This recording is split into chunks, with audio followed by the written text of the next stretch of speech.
J'étais fauchée par Marie Roy, chapitre 3. C'était la fin du mois de janvier. Quelques semaines s'étaient écoulées depuis Noël. Même si Patricia était seule pendant le temps des fêtes, cette période était quand même une de ses favorites. Elle aimait beaucoup les décorations festives de décembre. Il n'y avait plus de Père Noël, mais l'hôtel avait quand même conservé toutes ses lumières colorées pour le carnaval qui arriverait bientôt. Celle-ci se reflétait joyeusement sur la glace et parfois, aidée par le vent froid et le soleil qui se préparait à se coucher, scintillait et dansait sur la patinoire déserte comme un ballet féerique. On aurait dit de la magie. Cette même magie la faisait parfois sourire, mais pas aujourd'hui. Seule et assise sur un petit banc, étourdie et n'ayant pas vraiment le goût de se lever, elle observait ses patins. Elle les faisait pivoter et dessiner dans la neige durcie, et ces derniers commencèrent tranquillement à lui geler les pieds. Patricia regarda la patinoire et soudainement angoissée, et ne se sentant pas bien du tout, prit son sac et chercha ses médicaments. Inquiète et craintive, elle se mit à pleurer. Puis elle essaya de se ressaisir en se demandant pourquoi sa bouteille était vide.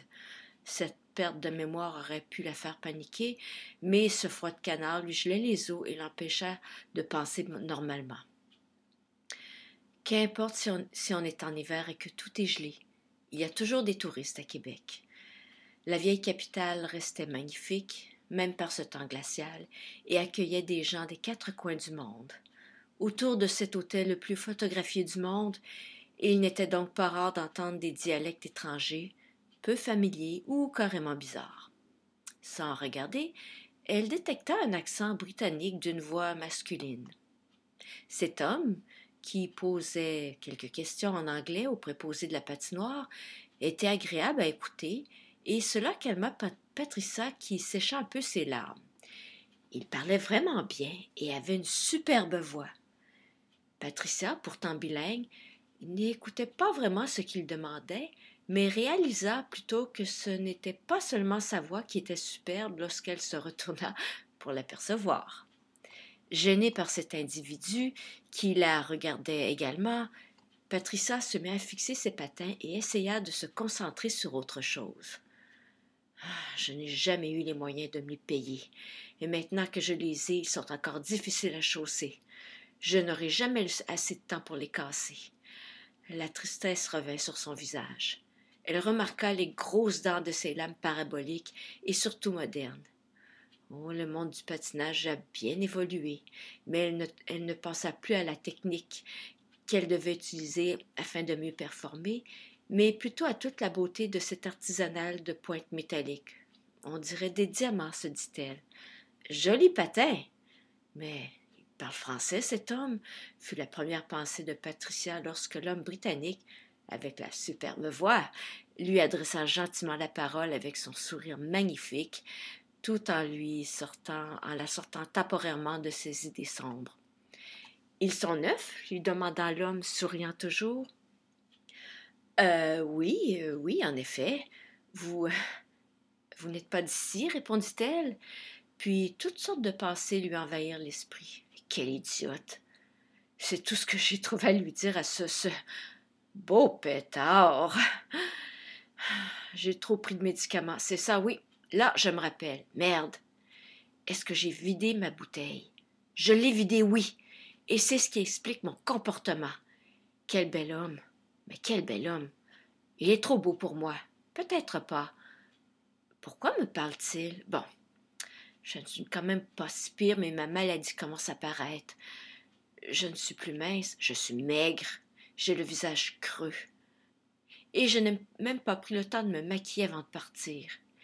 Et je suis habillée avec une tuque et un vieux gilet de hockey. Je suis une horreur. Mais pourquoi est-il ici en face de moi? Et il me fixe, avec ses yeux superbes, son nez parfait, son sourire splendide, ses cheveux abondants, mais coiffés sans trop d'exagération, grand, mince, très classe. Et comme il est très bien habillé. Quel beau style avec son manteau classique noir. Mon genre de mec, quoi. Il doit avoir froid avec ses belles chaussures italiennes, malgré qu'il s'exprime dans un français presque impeccable. Son accent anglais est trop craquant. Non, je ne suis pas d'ici. Je suis en visite, je me promène et je vous ai remarqué. Vous venez patiner tous les jours sur cette patinoire à la même heure et vous êtes toujours assis sur ce banc quand vient le temps de vous reposer. Vous avez beaucoup de talent. Ah, vous trouvez? Lui répondit Patricia.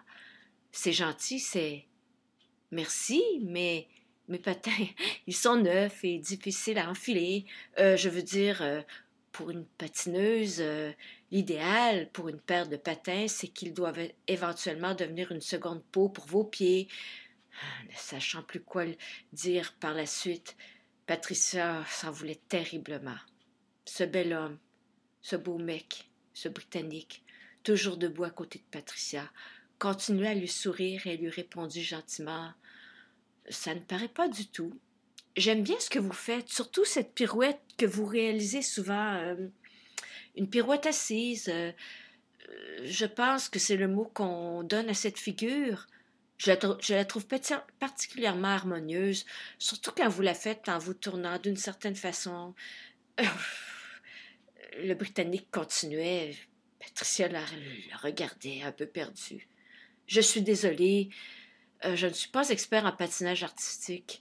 J'ai de la difficulté à décrire ce mouvement. Pouvez-vous m'aider? J'aimerais bien la revoir. Je vous regarde tous les jours et cela fait un bout de temps que vous ne l'avez pas exécuté. Quel délice pour mes yeux! Patricia oublia quelques instants la douleur de plus en plus intense sur son corps et, se levant tranquillement de son banc devant ce bel étranger au visage sincère, embarqua sur la glace. Elle prit un petit élan et patina à reculons, tout en restant près de la bordure un peu déneigée. Vous voulez dire comme ça? Dit Patricia, qui, s'éloigna un peu et haussant légèrement la voix, manquait beaucoup de souffle. Puis elle commença sa chorégraphie afin de performer cette pirouette unique à elle, selon cet homme, et il avait raison. Soudainement, et de plus en plus malade et fragile, elle s'oublia complètement et voulut plaire à cet inconnu. Tout en gardant son sourire et surtout son sens de l'humour, elle lui dit essoufflée: je pense que je vais l'appeler la patrouette. Qu'en pensez-vous? Lui lança-t-elle en respirant de plus en plus profondément.